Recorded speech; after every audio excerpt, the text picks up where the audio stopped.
Assalamualaikum warahmatullahi wabarakatuh. Alhamdulillahil barril jawad alladzi jallat ni'amuhu anil ihsa'i bil a'dad al-manni bil lutfi wal irsyad al-hadi ila sabilir rasyad al-muwafiqi li tafaqquhi fid dini man latafa wa ikhtarahu minal ibad. Allahumma sholli ala habibika wa rasulika Mustafa Muhammad. Pemirsa calon ahli surga yang dimuliakan oleh Allah Subhanahu wa taala, kami akan menyampaikan tentang keutamaan ilmu dan keutamaan ahli ilmu. Orang yang memiliki ilmu dan orang yang mau belajar ilmu adalah orang yang sangat mulia di mata Allah Subhanahu wa taala dan di mata Rasul sallallahu alaihi wasallam. Di mana dikatakan fadlul alim 'alal abid ka fadli 'ala adnakum. Keutamaan orang alim dibandingkan dengan orang yang ahli ibadah seperti keutamaan Nabi Muhammad dibandingkan dengan manusia pada umumnya yang paling buruk di antara mereka. Maka marilah kita semuanya semangat untuk mencari ilmu, datang ke majelis ilmu, karena itu adalah sesuatu yang sangat dicintai oleh Nabi Shallallahu Alaihi Wasallam. Bahkan Imam As-Suyuti menulis dalam kitabnya Lubabul Hadis, menyusun daripada susunan hadis. Beliau mengatakan, qaulan Nabi Shallallahu Alaihi Wasallam libni Mas'ud radhiyallahu anhu, ya ibna Mas'ud julusuka sa'atan fi majlisil ilmi. Kanjeng Nabi mengatakan kepada sahabat Ibnu Mas'ud, wahai Ibnu Mas'ud, sungguh dudukmu satu saat, 1 jam di suatu majelis ilmu khairul laka, lebih baik. La tamassu qalaman wala taktubu harfan, tidak, walaupun tidak megang pulpen, tidak megang daripada kertas, maka khairul laka min itski alfi raqabah, lebih baik bagi kamu daripada memerdekakan 1000 budak. Wa nadharuka ilal alim, dan melihatmu di wajahnya orang alim, ila wajhil alim khairul laka min alfi farasin tasaddaqta fi sabilillah, lebih baik daripada engkau punya 1000 kuda, di mana 1000 kuda itu engkau sedekahkan semuanya di jalan Allah Subhanahu wa taala. Wa salamuka alal alim, Anda mengucapkan salam kepada seorang ulama, kepada seorang ahli ilmu, atau salaman dengan ulama, khairul laka min ibadati alfi sanati, lebih baik bagi dirimu daripada engkau yaitu beribadah 1000 tahun. Maka dari itu marilah kita semuanya semangat dan selalu cinta kepada orang-orang yang berilmu, karena itu adalah sangat dicintai oleh Nabi Shallallahu Alaihi Wasallam. Termasuk berkunjung ke majelis taklim, termasuk berkunjung ke tempatnya orang alim, itu juga diperintahkan oleh Nabi Shallallahu Alaihi Wasallam. Sebagaimana kanjeng Nabi Muhammad Shallallahu Alaihi Wasallam telah mengatakan, man zaro aliman, barang siapa orang yang ziarah, berkunjung, kemudian bersilaturahim atau hadir di majelisnya orang alim, di majelis ta'lim, maka faka'an nama zaroni, dia seperti berkunjung kemudian kepada diriku Nabi Muhammad Shallallahu Alaihi Wasallam.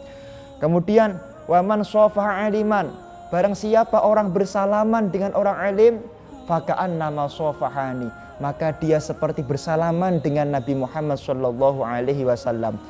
Waman jalasa aliman, barang siapa orang duduk di majelisnya orang alim atau duduk dengan orang alim di suatu majelis apapun, maka faka'an nama jalasani fid dunya, dia mendapatkan keutamaan seperti duduk bersama dengan Nabi Muhammad Shallallahu Alaihi Wasallam di dunia. Wa man jalasani fid dunya ajlastuhu ma'i yaumal qiyamah. Dan barang siapa orang yang mau duduk dengan orang alim, mau duduk di majelis taklim bersama dengan ulama, maka kelak pasti di akhirat akan duduk bersamaku di surganya Allah Subhanahu wa taala. Maka keutamaan daripada orang alim, keutamaan ilmu adalah sangat luar biasa. Marilah kita semuanya mencintai ilmu, jangan sampai kita semuanya beribadah tanpa ilmu.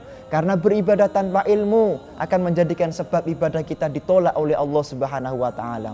Sebagaimana Asy-Syaikh Ahmad Romli bin Ruslan di dalam kitabnya Zubat, beliau mengatakan bahwasanya wa kullu man bi ghairi ilmin ya'malu amaluhu mardudatun la tuqbalu. Barang siapa orang yang beribadah tanpa didasari dengan ilmu, tanpa didasari dengan memahami syarat rukun, batalnya ibadah, maka ibadahnya ditolak oleh Allah Subhanahu wa taala. Karena ilmu, karena mukallaf adalah salah satu syarat daripada kewajiban orang melakukan ibadah. Kemudian Kemudian dikatakan oleh Kanjeng Nabi Muhammad SAW tentang keutamaan orang yang ahli ilmu dan keutamaan ilmu. Dikatakan naumul alim ibadah. Jadi tidurnya orang alim itu adalah lebih mulia, sebagaimana tidurnya orang alim itu adalah seperti orang yang ibadah. Bahkan dikatakan naumul alim afdalu min ibadatil jahil. Tidurnya orang alim itu lebih mulia daripada ibadahnya orang yang ahli ibadah tapi tidak didasari dengan ilmu. Di dalam kitab Ihya Ulumuddin, Imam Al-Ghazali menulis sebuah hadis ketika itu Rasul SAW berjalan di suatu majelis ta'lim, di suatu masjid. Kemudian Kanjeng Nabi melihat ada dua majelis, satu majelis ta'lim, satu majelis ilmu. Kemudian Kanjeng Nabi mengatakan semuanya baik, tapi aku pilih majelis ilmu, li'annani bu'istu mu'alliman. Kenapa? Karena aku diutus oleh Allah untuk menjadi yaitu guru, untuk menjadi orang yang mengajar. Yang terakhir, kami akan menyampaikan satu hadis dari Abi Hurairah, dari Abi Dzar dan Abi Hurairah radhiyallahu anhu maqal, babun minal ilmi nata'allamuhu ahabbu ilaina min mi'ati raka'atin tatawuan. Satu bab dari ilmu yang kita pelajari itu lebih dicintai oleh Nabi SAW, lebih dicintai daripada para ulama, lebih dicintai daripada para sahabat, daripada dia melakukan sholat sunnah tatawwu yaitu 100 rakaat. Wa babun minal ilmi nu'allimuhu umila bihi aw lam yu'mal ahabbu ilayya min mi'ati rakaatin tatawuan.